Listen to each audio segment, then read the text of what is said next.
오늘도 하나님께서 우리 개인도 하셔서 예배할 수 있게 하신 것 감사를 드립니다. 오늘 우리 모두가 다 하나님 앞에 우리 마음을 쏟는 진정한 예배 드리기를 소원합니다. 같이 찬송가 190장 하겠습니다. 190장.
주옵소서.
신앙 고백하시겠습니다.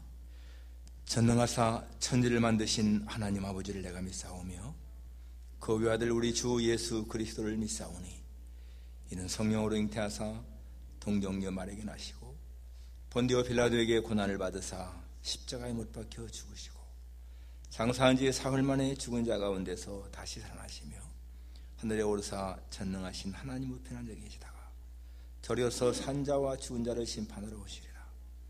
성령을 믿사오며 거룩한 공예와 성도가 서로 교통하는 것과 죄를 사하여 주는 것과 몸이 다히 사는 것과 영원히 사는 것을 믿사옵나이다. 아멘. 새 노래로 여호와께 노래하라. 온 땅이여 여호와께 노래할지어다. 여호와께 노래하여 그의 이름을 송축하며 그의 구원을 날마다 전파할지어다. 그의 영광을 백성들 가운데에 그의 기이한 행적을 만민 가운데에 선포할지어다. 여호와는 위대하시니 지극히 찬양할 것이요 모든 신들보다 경외할 것이며 만국의 모든 신들은 우상들이지만 여호와께서는 하늘을 지으셨음이로다. 존귀와 위엄이 그의 앞에 있으며 능력과 아름다움이 그의 성소에 있도다. 만국의 족속들아 영광과 권능을 여호와께 돌릴지어다. 여호와께 돌릴지어다. 아멘. 거룩하신 아버지 하나님, 천지를 창조하신 위대하신 하나님 앞에 영광과 찬송을 돌립니다.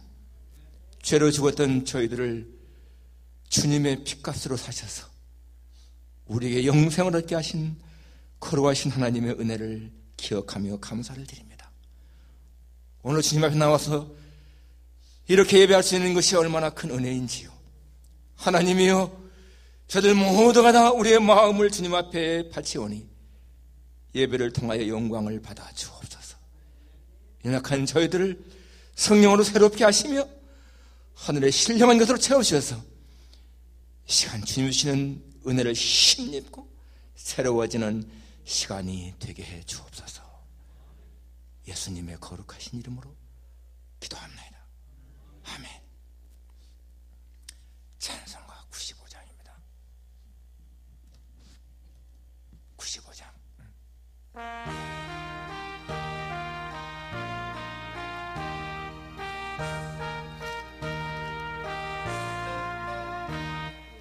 잠깐만. 죄송합니다.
이리저리로 헤매는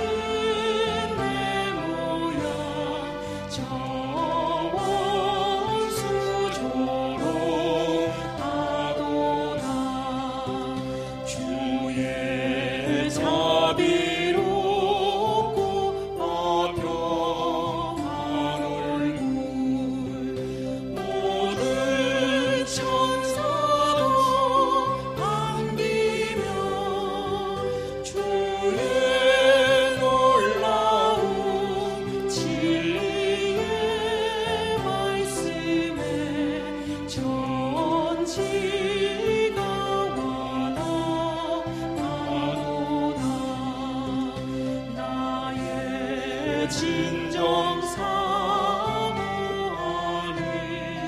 예수님 음성조차도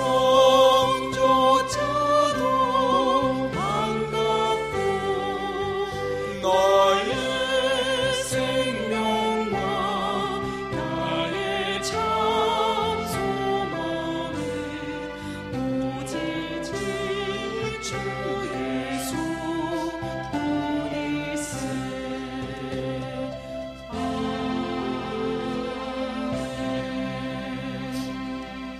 민담은 기도하시겠습니다.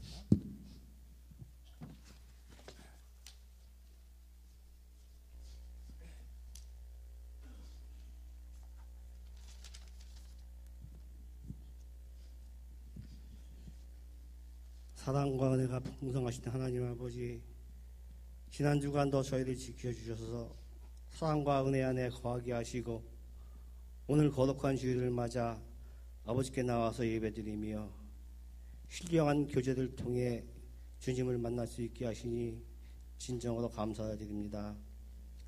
주님, 사순절 기간입니다. 주님께서 우리의 죄를 구원하기 위해 험한 길을 걸어가셨습니다. 주님의 고난을 우리 마음 간직하게 하시고 묵상하게 하시며 40일 기간을 통해 교회를 믿고 의지하는 우리 새하늘 식구들 조금 더 주님과 가까워지는 시간 되게 하여 주시옵소서. 또한 십자가의 보혈로 머리에서 발끝까지 씻어주셔서 회개하는 이 시간 되게 하여 주시기를 소망합니다. 예수의 마음을 품게 하시고 그 마음을 지킬 수 있는 능력 주시고 모든 것이 회복되는 시간 되게 하여 주시옵소서. 믿음으로 기도드릴 때 절망과 슬픔이 떠나가도록 은혜 내려주시고 병으로 고생하는 자에게 고침을 받게 하시고 우리가 새 생명을 얻어 주님과 함께 동행하는 삶을 살게 하여 주시옵소서. 코로나로 인해 교회 생활을 온전하게 하지는 못하지만 저희 스스로 마음을 다잡아 말씀과 기도로 무장하게 하시고 환난 중에 더욱더 주님을 붙잡고 의지하는 저희 모두가 되게 하여 주시옵소서. 새싹이 움트는 3월입니다. 다시금 시작하는 마음으로 이 시간에 예배드리는 모두가 같은 마음으로 하나님께 찬양을 하게 하시고 저희에게 향하시는 하나님의 뜻을 깨닫게 하사 저희들의 일상이 늘 주님의 향기가 풍기는 그런 저희가 되기를 원합니다.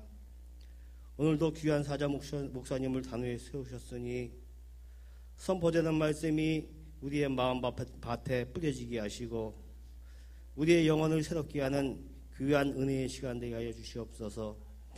예수 그리스도의 이름으로 감사하며 기도합나이다.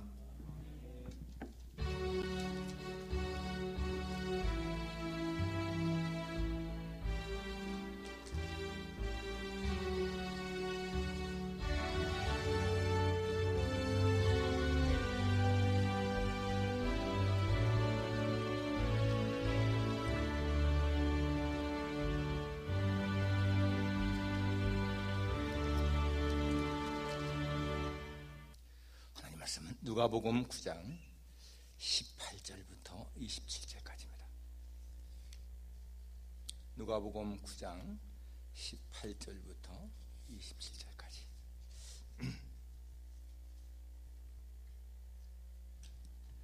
신약성경 106페이지가 되겠습니다. 교도하겠습니다. 18절부터입니다. 예수께서 따로 기도하실 때에 제자들이 주와 함께 있더니 물어 이르시되 무리가 나를 누구라고 하느냐.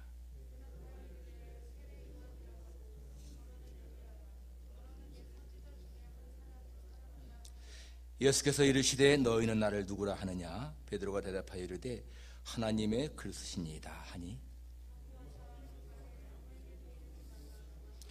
이르시되 인자가 많은 고난을 받고 장로들과 대제사장들과 서기관들에게 버림받아 죽임을 당하고 제3일에 살아나야 하리라 하시고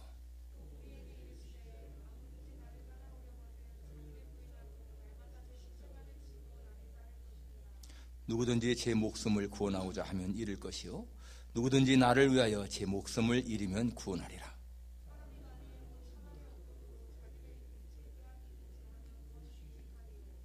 누구든지 나와 내 말을 부끄러워하면 인자도 자기와 아버지와 거룩한 천사들의 영광으로 올 때에 그 사람을 부끄러워하리라. 내가 참으로 너에게 이르노니 여기 서 있는 사람 중에 죽기 전에 하나님의 나라를 볼 자들도 있느니라. 아멘. 특성 있겠습니다.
방황할 때 나 주님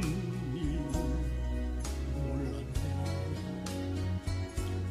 내 맘대로 고집한 온갖 죄를 저질렀네. 예수야 이 죄인도 용서받을 수 있나요? 원래만도 못한 내가 용서받을 수 있나요? 사는 사람 찾아와서 나의 친구가 되어도 병든 눈과 상한 마음 위로받지 못했다오. 예수여 이 죄를 불쌍히 여겨주소서.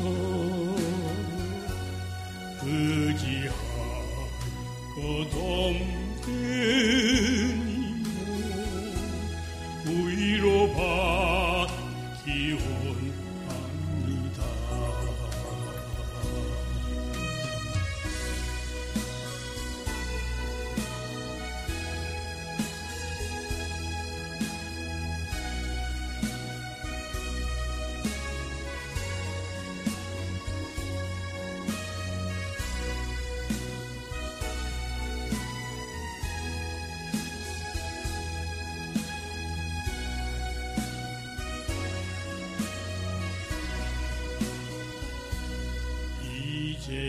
이제인의 애통함을 예수께서 들으셨네. 못자국한 사랑의 손 나를 오르만지셨네. 내 주여 이 죄인이 다시 눈물 흘립니다. 오 내 주여 나 이제는 아무 걱정 없어요. 내 모든 무거운 짐 이제 모두 다 벗었네. 우리 주 예수께서 나와 함께 계신다오. 내 주여 이 죄인이 무한 감사드립니다.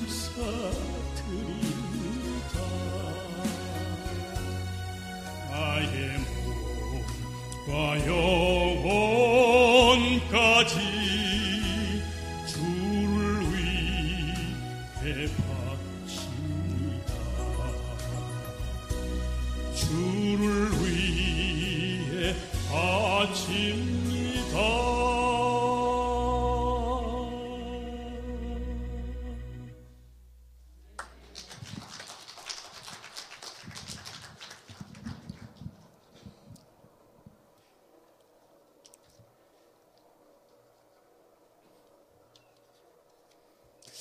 집사님의 찬양이 제 마음의 고백처럼 들렸습니다. 왠지 요즘에 마음이 굉장히 이렇게 좀 안 좋고 막 이렇게 혈기가 오는 것을 느껴서 굉장히 좀 마음이 안 좋았다 그랬습니다. 근데 갑자기 하나님께서 그냥 그렇게 혈기가 많은 거 네가 죽지 못해서 그렇다 그러면서 갑자기 이렇게 금식 감동을 주셔서 지난 금요일부터 제가 금식을 했는데 오늘 집사님의 그 찬양이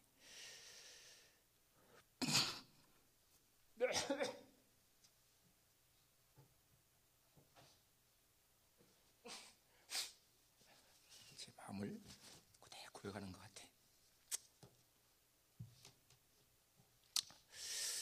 사람은 모든 게 편안할 때는요 오히려 더 영적으로 가라지는 것 같습니다. 고난이 있을 때 오히려 하나님도 가까이 하는데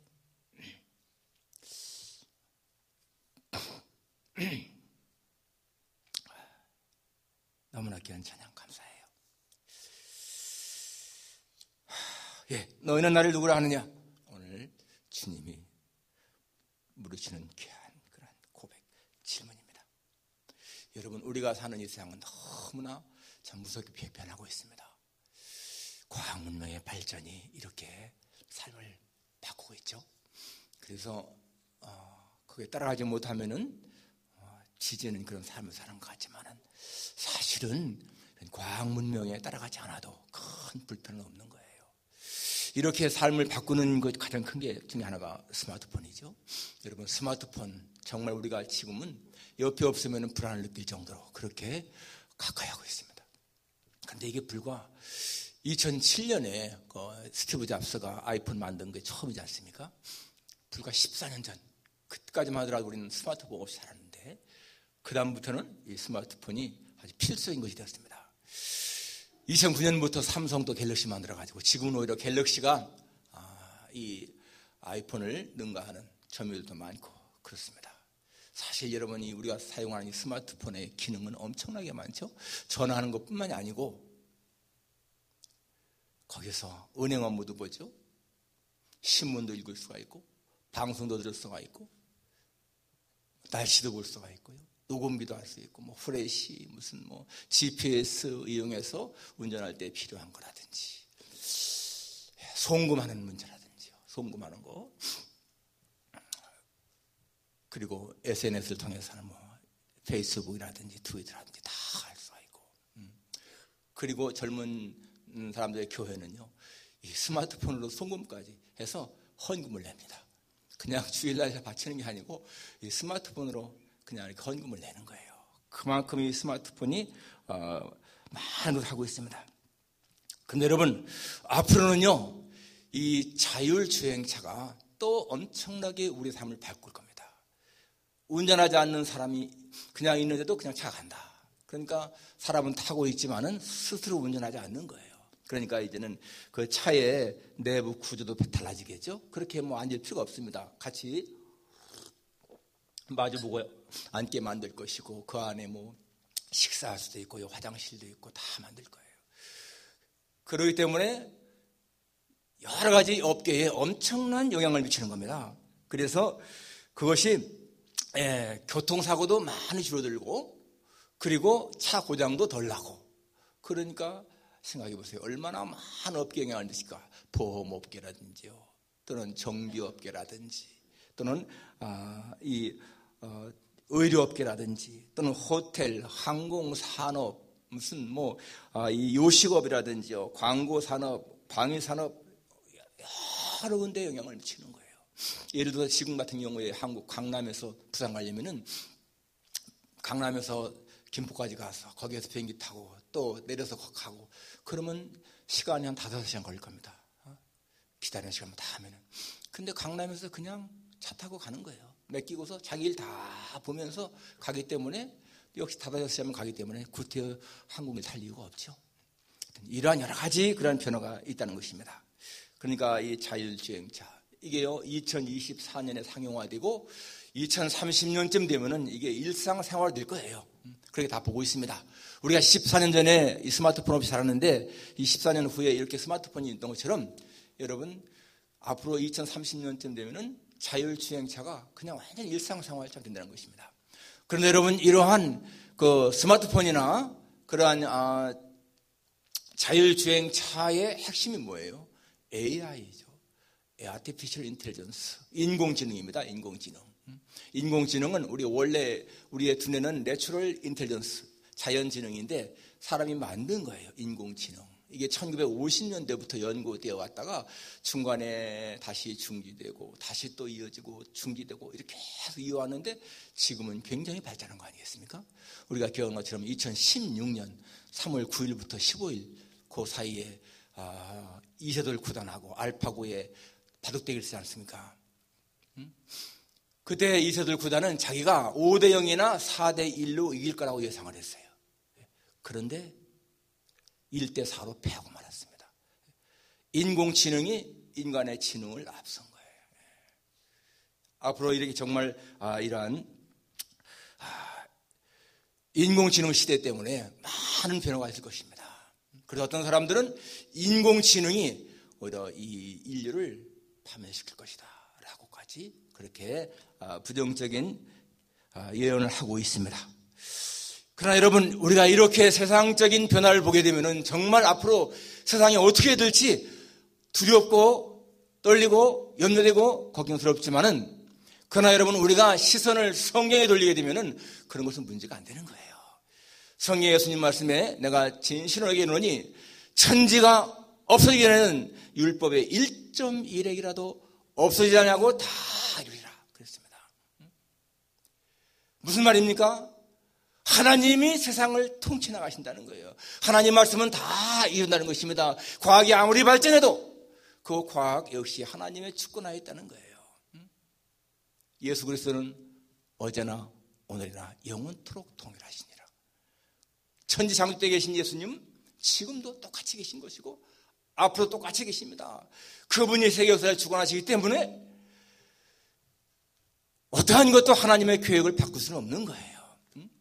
내가 산을 향하여 눈을 들리라. 나의 도움이 어디서 올고 나의 도움이 천지를 지으신 여호와에게서로다. 천지를 지으신 여호와가 우리를 도우시는데 사람에게 어떻게 하겠는가?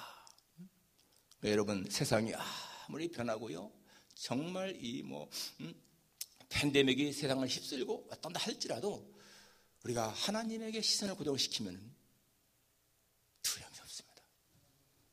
세계 역사를 하나님이 주장하시기 때문이죠. 오늘 본문에서 예수님은 제자들에게 중요한 질문을 합니다. 너희는 나를 누구라 하느냐? Who do you say I am? 나를 누구라고 하느냐? 여러분, 이 질문은요, 지금도 우리 각자에 주신 질문인 거예요. 그리고 이 질문, 대답에 따라서 내가 어떤 사람인가가 판명되는 거예요. 그 대답에 따라서 나의 운명이 바뀌는 것이고요, 내 미래가 바뀌는 거예요. 정말 중요한 질문이죠. 넌 날 누구라 하느냐? 우리 여러분, 이게 어떻게 대답할 것인가 한번 생각해 보십시오. 그냥 남들이 말하니까 나도 그렇게 말한다, 그런 차원이 아니고요. 내 속에서부터 내 영혼이 고백하는 그러한 고백, 내가 어떻게 대답할 것인가. 첫째는 예수님 말씀에 무리가 나를 누구라 하느냐라고 물었습니다. 오늘 18절에 예수께서 따로 기도하실 때에 제자들이 주와 함께 있더니 물어 이르시되 무리가 나를 누구라고 하느냐. 여러분, 이 기사는요, 마태복음, 마가복음, 누가복음 똑같이 다 나오는 기사예요. 똑같이 나오는데 이 마태복음에 보면 15절이 나오고요, 마가복음에 보면 12절이 나오는데 이 누가복음에만 10절 나와요. 굉장히 짧게 지금 압축해서 말하는 것이죠. 보니까 원래 누가복음은 길게 다 설명했는데 이 기사는 짧게 했는데, 보니까 이것이 가이사랴 빌립보에서 일어난 일도 여긴 기록하지 않았고, 그 다음에 예수님이 베드로의 고백을 듣고 그냥 칭찬하지 않습니까? 그것도 생략되어 있고, 또 이 베드로가 예수님을 만류할 때, 죽지 말라고 만류할 때 사탄아 물러가라 하는 그런 말씀도 생략되어 있어요. 예, 마태복음, 마가복음에 따르면 이것은 가이사랴 빌립보 지방에서 있었던 일입니다. 예수님이 가이사랴 빌립보 지방에 갔을 때 이 일이 있었는데, 이 가이사랴 빌립보라고 하는 그 도시는요, 원래가 자그마한 조용한 도시였습니다. 그런데 헤롯 대왕의 둘째 아들 빌립, 분봉왕이죠. 이 빌립이 확장시킨 도시인 거예요. 그 당시에 디베리오 가이사, 로마의 황제를 이름을 따가지고 그 가이사 이름을 따고 자기 이름을 뒤에 붙여서 가이사라 빌립보 이렇게 이름을 붙였고, 또 이 디베리오 가이사에게 잘 보이기 위해서 거기에 황제 신전을 지었습니다. 그 당시에 로마는 황제가 신잖아요. 그래서 황제 신전을 지었습니다. 그리고 주로 거기 주민들이 다 이방인들이었는데 전부 다가 자기 각자의 신을 섬기는 신당을 다 만들어 놓은 거예요. 이렇게 우상 숭배가 많은 그러한 지역에서 지금 예수님이 제자들에게 바른 신앙을 가르치는 모습이지 않습니까? 거기에 지금 아주 번쩍거리는 화려한 많은 이방 그 신전들이 있는데, 예수님은 그러한 눈에 보이는 이방 신전 가짜라 그것입니다. 가짜라. 너희가 정말로 내가 누구인지를 알아야 된다. 세상에서 여러분 정말 우리의 눈을 유혹하는 많은 것들, 가짜가 너무 많습니다. 예수님이 공생에 들어가실 적에 마귀가 시험을 했는데, 그때 이런 시험을 했잖아요. 높은 하늘에 예수님을 이렇게 데리고 가서는 천하만국과 영광을 보이면서 뭐라고 합니까? 내가 만일 내게 엎드려 경배하면 내가 이 모든 것을 내게 주겠다. 그때 예수님 뭐라고 했습니까? 주 너희 하나님을 시험치 말고 오직 그만 섬기라 기록되었느니라. 오직 하나님만 섬기라. 여러분, 오늘 우리의 신앙생활은요 바로 이런 것과의 싸움인 거예요. 눈에 보이는 세상의 영광과의 싸움입니다. 눈에 보이는 세상의 영광, 좋은 것, 재물, 명예, 권력, 그러한 것과의 싸움이 우리 신앙생활인 거예요. 성경은 말하고 있습니다. 세상이나 세상에 있는 것들을 사랑하지 말라. 누구든지 세상을 사랑하면 아버지의 사랑이 그 안에 있지 아니하리니, 이는 세상에는 모든 것이 아버지께로부터 온 것이 아니요 세상으로부터 온 것이니라. 여러분, 세상이나 세상에도 사랑하지 말라고 한 말씀 기억해야 됩니다. 그 말씀은 그것에 마음을 빼앗기지 말고 지나치게 마음을 치지 말라는 얘기인 거예요. 그러면 여러분, 세상에 있는 모든 것들 우리가 그걸 없이 어떻게 합니까? 사랑치 말라고 하는 것이지, 여러분 우리가 물질, 명예, 부귀 이런 거 다 그냥 던져버리는 얘기가 아니죠. 그런 것들은 우리가 추구하고 따라갈 것이 아니라 내 발 아래에 밟고 다스려야 할 것이라는 거예요. 물질 필요합니다. 그것은요 우리가 진짜 발로 밟고 내가 종처럼 다스려야 되는 것이지, 그것을 상전처럼 떠받들지 말라는 거예요. 그래서 우리는 여러분 물질을 가져야 돼요. 돈 벌고요, 또 크리스찬들도 정보 고위직이 돼야 되고, 명예 얻어야 되고, 부귀 가져야 되고, 권력 가져야 됩니다. 그러나 예수님이 최우선이고 그런 것들은 다 차선인 거예요. 그러한 마음 갖게 되면은 우리는 아브라함처럼 욥처럼 거부가 되어도 문제가 없는 겁니다. 세상을 사랑하지 말라고 하는 것이지요, 세상에 있는 것들을 쓰지 말라고 하는 것이 아니거든요. 세상적인 영광, 그의 마음을 빼앗기는 것, 그게 바로 신앙생활의 실패라는 거예요. 언제든지 예수님을 최우선 자리에 모시게 되면 나머지는 다 그 아래에 있는 거 아니겠습니까? 그러니까 우리가 명예도 좋고 부귀도 좋고 재물도 좋고 다 좋지만은 그러한 것은 다 예수님 아래에 있는 것이다. 그런 마음으로 살게 되면 문제가 없습니다. 자, 여기 예수님이 제자들에게 우리가 나를 누구라 하느냐? 라고 할 적에 대답하기를 세례 요한, 더러는 엘리야, 더러는 옛 선자 중에 하나 살아났다 하더이다. 그 사람들은 예수님을 그냥 세례 요한이 살아났든지 아니면 엘리야 또는 예레미야 또는 선자 중에 하나라 이렇게 한 거예요. 여러분, 예수님이 그 무리들이 자신을 어떻게 생각하는지 몰라서 물었을까요? 이미 다 알고 있습니다. 요한복음 6장에 보면 예수님이 오병이의 기적을 행하였을 적에 무리들이 뭐라고 했습니까? 이 사람은 참으로 오실 그 선지자가 아니냐 하면서 억지로 예수님을 붙들어 임금 삼으려고 그랬다는 말이 나오죠. 그래서 예수님은 피했습니다. 오히려. 그러니까 예수님은 무리들이 자기를 생각하는 거 다 알고 있어요. 사람들은 예수님을 그저 위대한 선지자 정도로 생각, 그 이상을 못 넘어간 거예요. 두 번째로, 너희는 나를 누구라 하느냐? 20절에 예수께서 이르시되 너희는 나를 누구라 하느냐? 자, 사람들은 이렇게 나를 위대한 사람 중에 하나로 보고 있는데 너희들은 나를 누구라 하느냐? 예수님은 여러분 벌써 한 이제 3년 정도 가까이 제자들을 가르쳤지 않습니까? 여러분, 사실상요, 예수님 초기에도 예수님을 고백한 사람이 있잖아요. 나다나엘 같은 사람. 나다나엘, 라비오, 당신은 하나님의 아들이시요 이스라엘의 왕이십니다. 하나님의 아들로 고백하잖아요. 그러지만은 그 당시에 고백한 그런 것은요, 전부 다가 그냥 정치적인 메시아 정도로 아닌 것이지 정말 예수님이 원하시는 대답이 아니었거든요. 그런데 베드로가 나서서 하나님의 그리스도이다 라고 대답했습니다. 여러분, 마태복음 마가복음 보게 되면 뭐라고 합니까? 주는 그리스도시요 살아계신 하나님의 아들이십니다. You are the Christ, the Son of Living God. 하나님, 살아계신 하나님의 아들이다. 다른 제자들도요 다 알고 있을 거야. 그런데 베드로가 원래가 좀 이렇게 적극적이고 그리고 아주 담대하고 그런 사람, 열성적인 성격 아니겠습니까? 그러니까 먼저 나선 거죠, 베드로가. 다른 제자들도 다 그렇게 알고 있었는데 베드로가 먼저 나서 한 거예요, 이렇게. 그것이 여러분 예수님의 마음을 아주 기쁘게 한 그런 거잖아요. 정말 이 베드로의 고백은 주는 그리스도시요 살아계신 하나님의 아들이십니다 라고 이 고백 속에는요, 예수님의 신성이 들어있고 예수님의 인성도 들어있고 예수님이 이 땅에 오신 목적도 들어있고 예수님의 실제적인 신분도 포함되어 있는 그러한 고백인 거예요, 그 말씀 속에는. 그러니까 예수님이 얼마나 기뻐했습니까? 바요나 시몬아, 네가 복이 있도다. 이를 내게 알게 한 이는 혈육이 아니요 하늘에 계신 내 아버지라.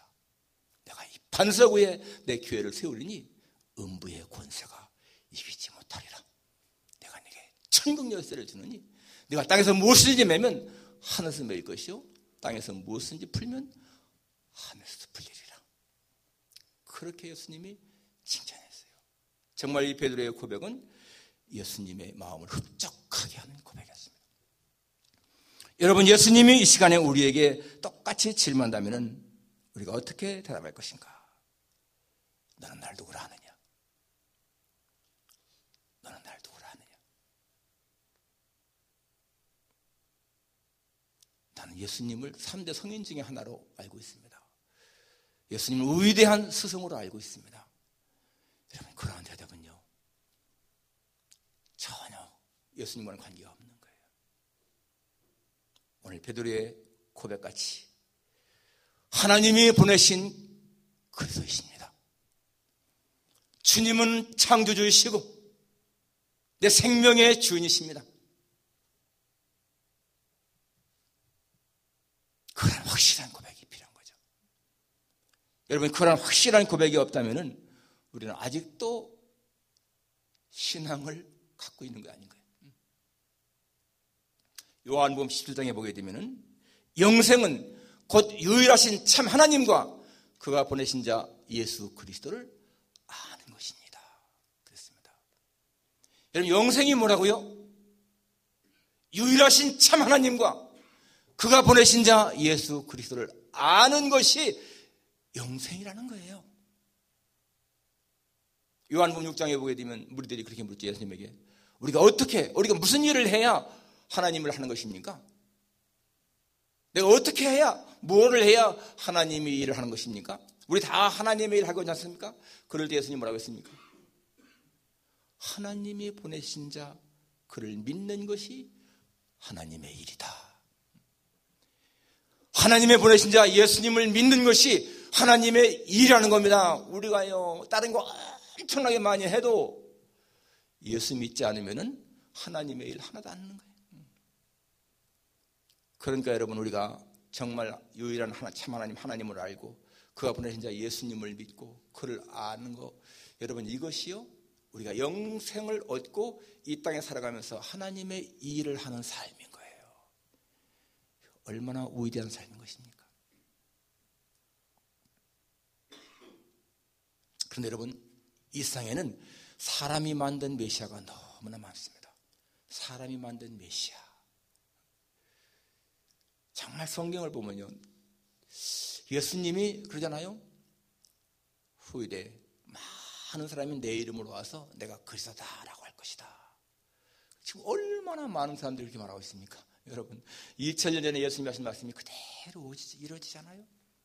그게 예수님이 하나님이신 증거거든. 수많은 이단들이요, 자기가 그리스도라고 합니다. 한 14, 15년 전에 필라델피아도 그런 사람이 있었습니다. 목사, 젊은 사람이었는데 사람들이 굉장히 따랐거든요. 정말 인격이 너무 좋고, 어떤 사람은 고백하기를 제가 그분을 7년을 섬겼는데 한 번도 얼굴을 찡그리는 것을 본 적이 없습니다. 얼마나 마음이 온유하고 겸손하고 말씀이 얼마나 좋은지, 내가 저분을 위해서 죽으라면 죽을 수 있을까? 그렇게 스스로한테 물어보니까 속으로 그래, 나는 죽을 수 있어, 저분을 위해서. 자기보다 나이가 14살이 아래인데도 그 목사님이 아니지 사실은. 그런데 그 집사가요, 말하기를 저 사람을 내가 죽을 수 있겠다 그랬다는 거예요. 그렇게 따랐다는 겁니다. 그런데 어느 날 갑자기 그 양반이요, 그 목사라는 사람이 내가 그리스도다 그랬습니다.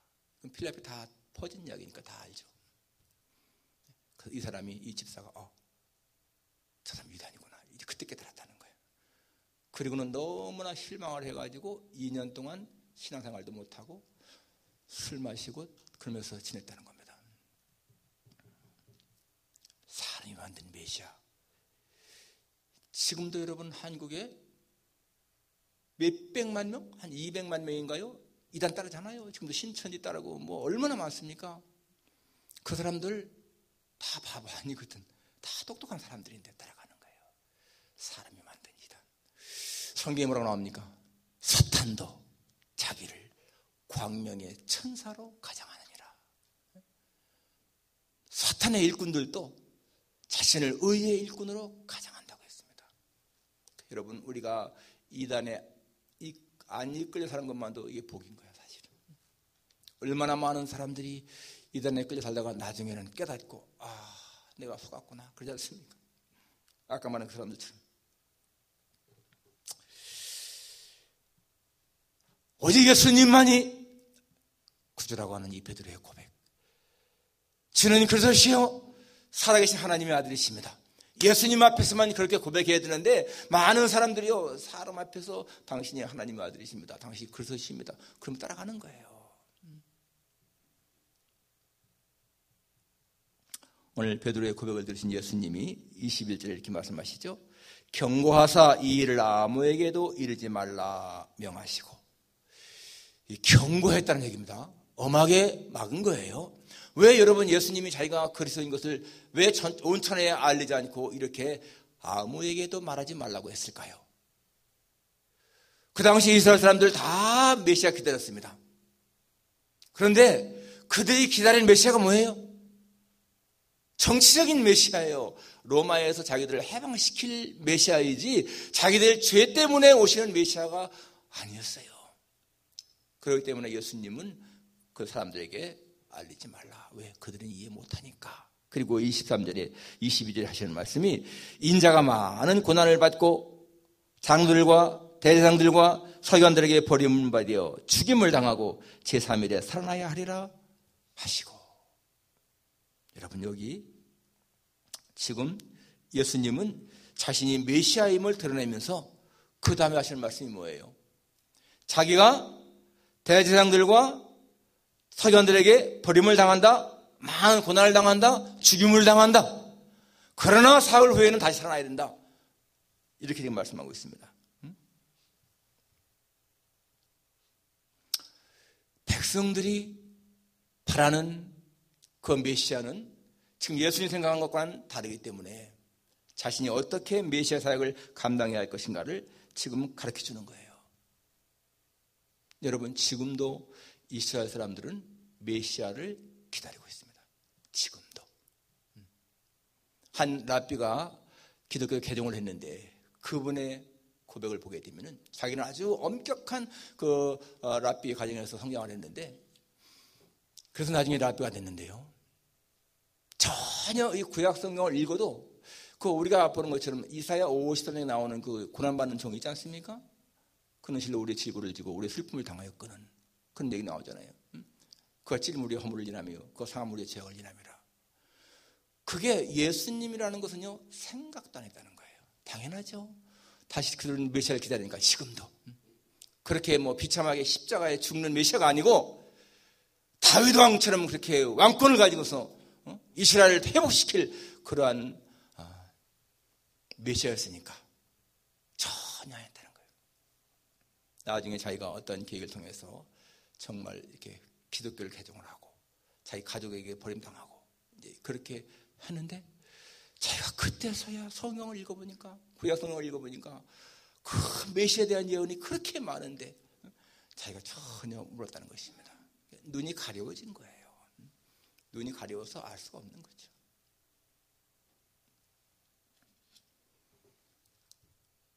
우리가 예수님을 정말 나의 구주로 고백하는 것, 엄청난 복인 것을 기억해야 됩니다.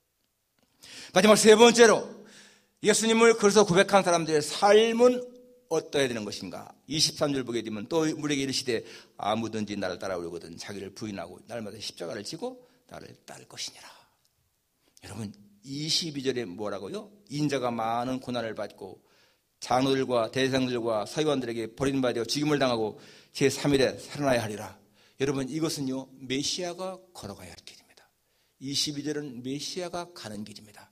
그리고 23절, 아무든지 나를 따라오려거든 자기를 부인하고 날마다 제 십자가를 지고 나를 따를 것이니라. 여러분, 이것은요, 예수님을 메시아로 고백한 사람들이 걸어가야 할 길인 거예요.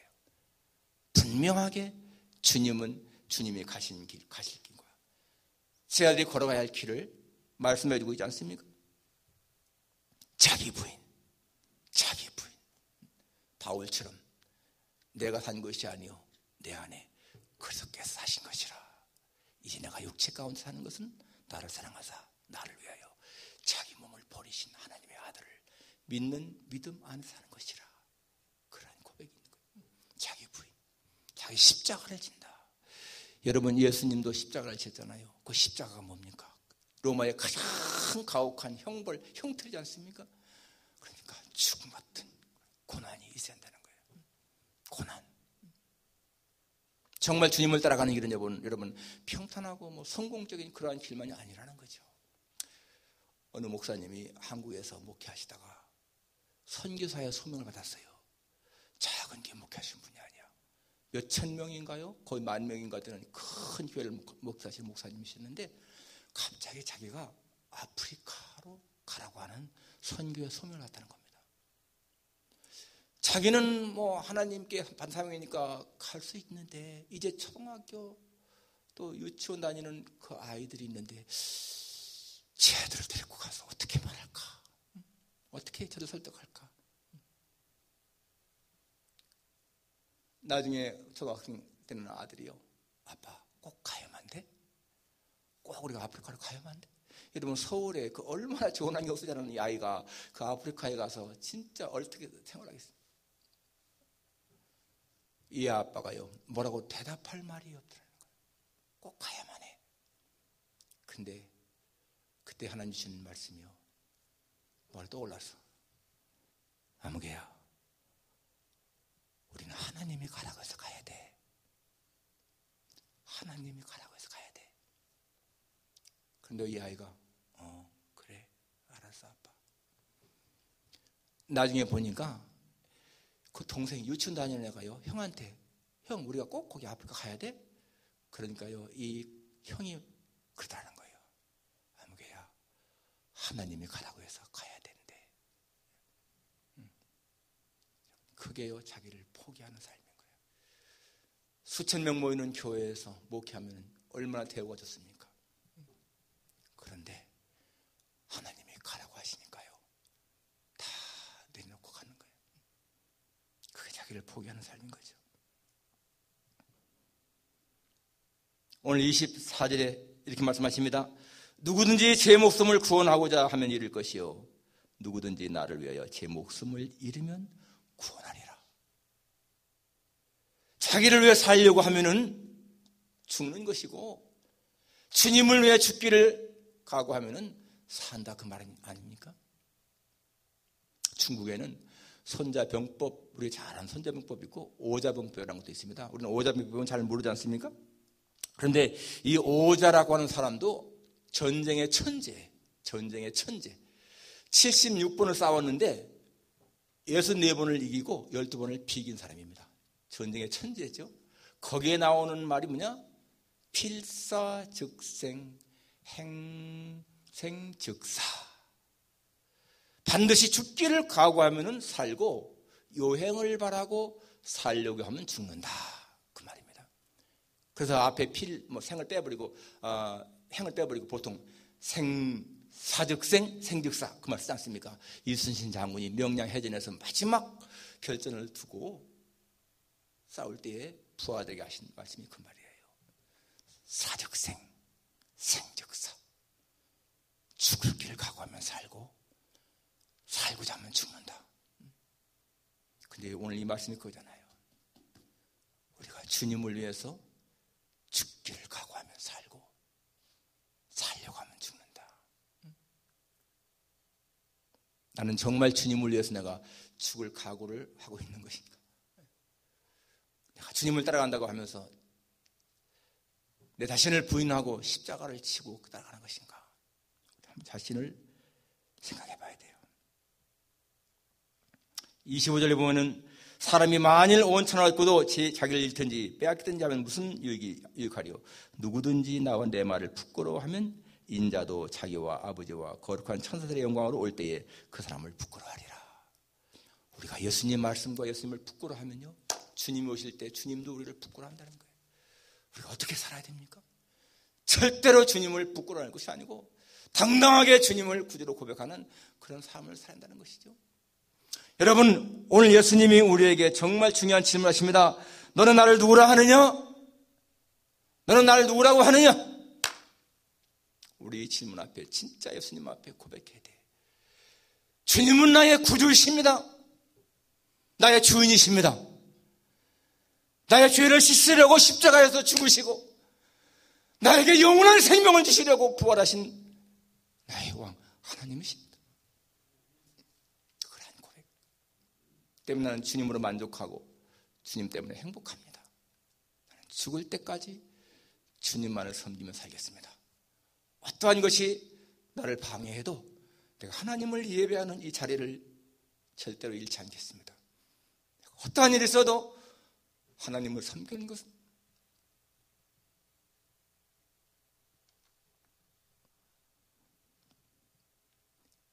포기하겠습니다. 그런 고백.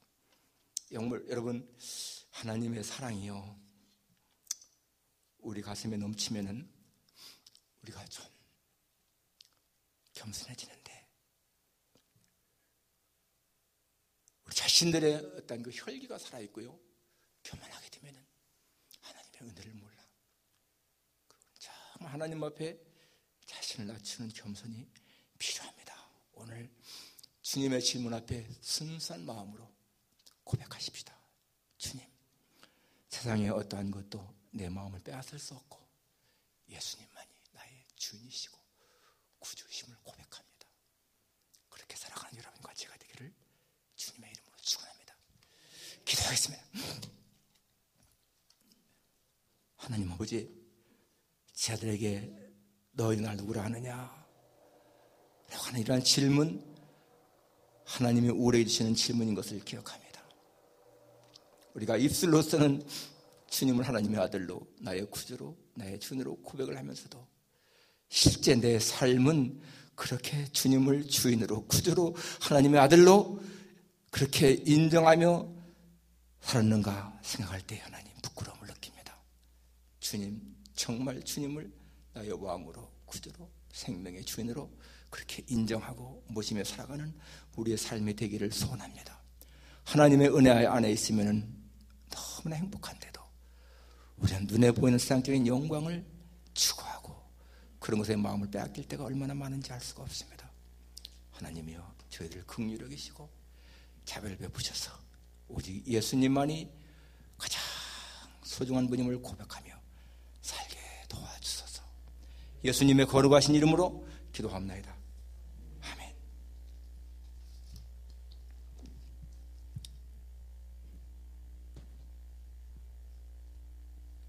찬송가 93장입니다.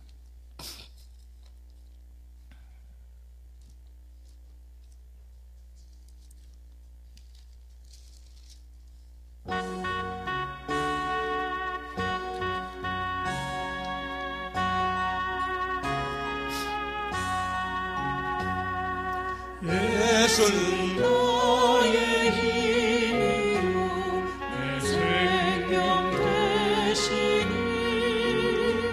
구주 예수 떠나 살려 죄중에 빠지니 이분이 아픈 내 맘에 근심 쌓이네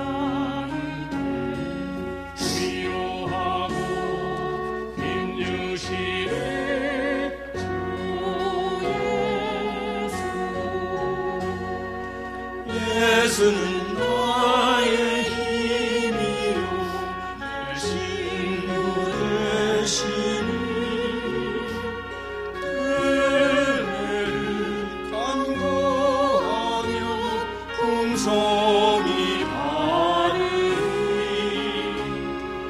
햇빛과 비를 주시니 주수할 곡식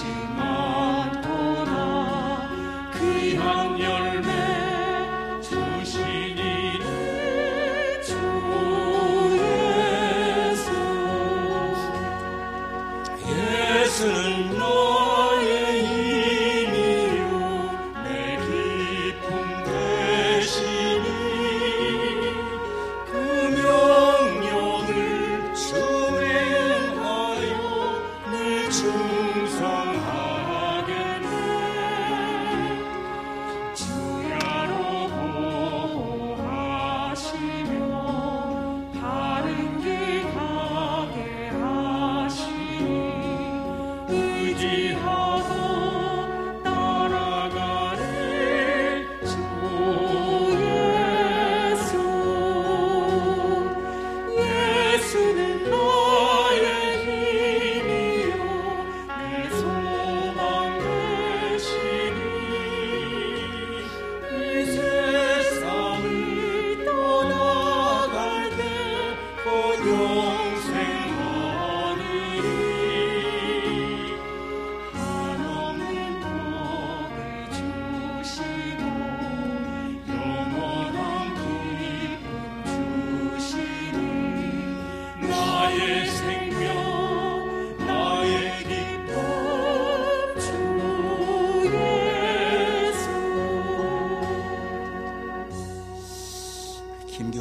하나님 헌금 드렸습니다. 감사 헌금 항상 눈동자처럼 지켜주 보호하시는 하나님의 크신 은혜에 감사드립니다. 이희철 집사님 헌금을 메일로 보내오셨습니다. 감사합니다. 하나님 아버지, 오늘 저희들 주님 앞에 나와 이렇게 예배드리며 하나님께서 주신 것 가운데서 구별하여 예물을 드렸습니다. 이 귀한 예물들 주님을 사랑하는 우리의 마음임을 고백합니다. 하나님이여 기쁘시게 허명하시고 우리 성도들 한가운데서 한 사람도 물질적으로 어려움이 없도록 주께서 풍성하게 채우시기를 간절히 빌고 원합니다. 하나님, 날마다 저들과 함께 하셔서 저들의 어려운 사정을 돌보시고 늘 위로하시며 힘을 주셔서 우리가 넉넉히 이겨나갈 수 있도록 인도해 주시기를 기도합니다. 육신의 약함, 질병, 또 물적 곤고함, 이 모든 것들이 괴롭힌다 할지라도 주님이 나와 함께 하시기 때문에 이겨나간다고 하는 믿음을 갖게 도와주옵소서.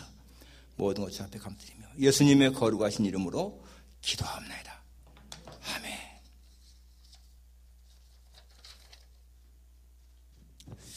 다음 주일은 저희 교회 창립 40주년 기념일입니다. 1981년 3월 둘째 주일에 5가정이 첼트넘에 있는 베레카 처치에서 처음 예배를 드렸습니다.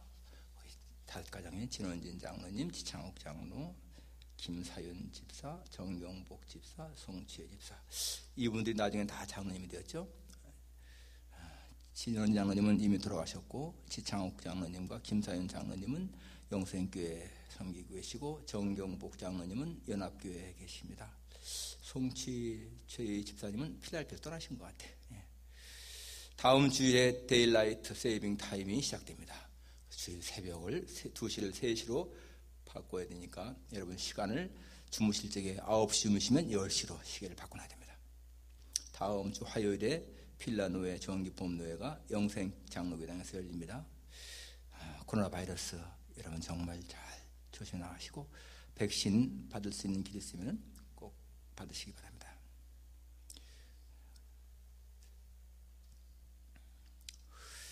저기 현관 테이블에요. 여러분 미주 선교 신문도 있고 뭐 크로스 선교에서 보낸 선교 회부도 있는데 가능하면 하나씩 가져가서 여러분 보시고 그러면 좋겠습니다. 그리고 인터넷 방송 김종환 목사님께서 선교비 마련을 위해서 마스크 판매를 하고 있어요. 여러분 마스크 다 있겠지만 혹시 필요하신 분들은 이거를 좀 마스크가 10개 들어있는 한 박스가 12불이니까 그렇게 뭐 비싸지 않잖아요. 12불, 10개 들어있는 거 12불. 이거를 좀 여러분이 오다하시면은 제가 일괄적으로 그분에게 오다해서 갖다 달라고 하겠습니다. 뭐 필요 없으신 분들은 할 필요가 없지만은 자원에 선교비 마련을 해서 내가 돕겠다 하면은 한 박스 10개 12불. 그래서 이거를 우리 선교부에서 좀 받아주면 좋겠네요. 우리 안전 장로님하고 윤영호 원사님 또 이영재 집사님 다 이렇게 선교부들이 있는데 그렇게 한번 좀 이렇게 말씀하셔가지고 오다를 받으세요. 받아서 그냥 몇 개 받으시면은 제가 나중에 연락하고 없으면은 뭐 안도 괜찮겠습니다. 그 하얀 그런 마스크고요. 아주 굉장히 뭔가 다 통과됐다고 합니다. 뭐 FDA 통과되고 검증이 다 된 것이니까 전혀 문제 없는 좋은 것이니까 여러분 그렇게 하시기 바랍니다.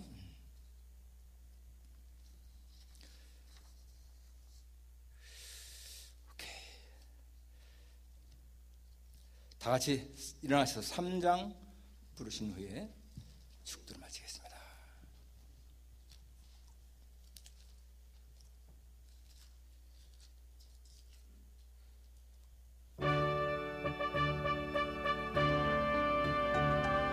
성부 성자와 성령 찬송과 영광 돌려보내세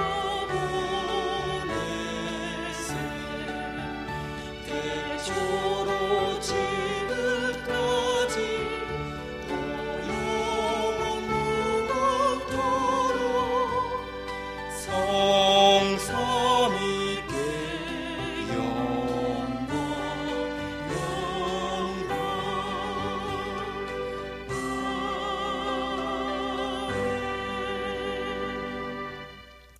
지금은 우리 구주 예수 그리스도의 무한하신 은혜와 하나님 아버지의 다함이 없으신 그 놀라우신 사랑과 보혜사 성령님을 교통하시며 위로하심이 나의 평생 주 앞에 갈 때까지 주님은 그리스도시요 살아계신 하나님의 아들이시며 내 생명의 구속자이시며 창조주이시며 나의 주인심을 고백하며 살기를 마음에 굳게 다짐하는 여기 모인 모든 주의 자녀들 위해 저의 가정과 기업과 직장 위에 그리고 이 예배 참여한 모든 종들 이 필라델피아 지역에 있는 하나님의 택한 백성들 위해 이제로부터 영원까지 함께 있을지어다.